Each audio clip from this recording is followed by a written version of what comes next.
Hello dear listeners, TW here. Join me as I traverse a century of horror cinema, one flick at a time. Based on a short story from Playboy magazine, 1958's The Fly, starring Vincent Price, was a horror film that reverberated through the ages. Produced on a small budget of less than $500,000, The Fly was at once a product of its time, yet utterly unique. The 50s B-movie science fiction shocker films were plentiful by this stage, many forgettable. So what does this one do to stand out? The start of the story appears as a mystery thriller. Why was the doctor killed? His head and arms smashed under an industrial press. Perhaps another inspiration for James Cameron, i.e. the finale of Terminator 1984. Why was his wife the murderer? Was she really the murderer? She hammered her husband into pulp and won't say why.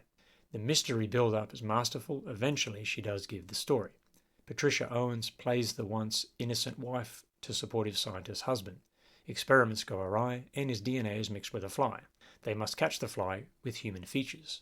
Tragedy upon tragedy. The fly is caught but escapes. What are they to do? The reveal of the human/fly monster is done as well as Chaney Sr. in The Phantom of the Opera. The bulbous fly head, however, is very cheesy and a 1950s byproduct of no one seemingly understanding subtlety and metaphor.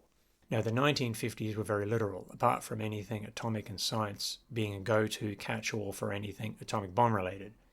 Despite the silly costume, the emotional drive of the film, delivered by Owens effectively and helped immeasurably by Price as one of the questioners, carries the audience on one striking journey.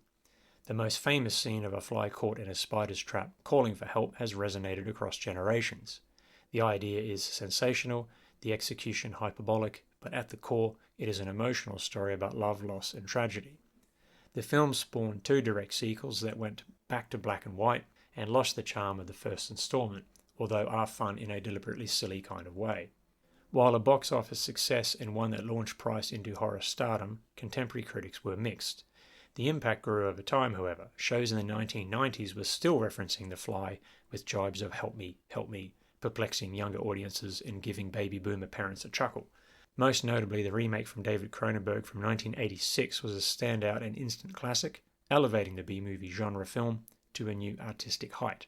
Both films stand proud and can shock an audience, and while the 50s classic is a little camp by today's standards, if the audience succumbs to the emotional drive early in the film, they'll be in for one memorable ride.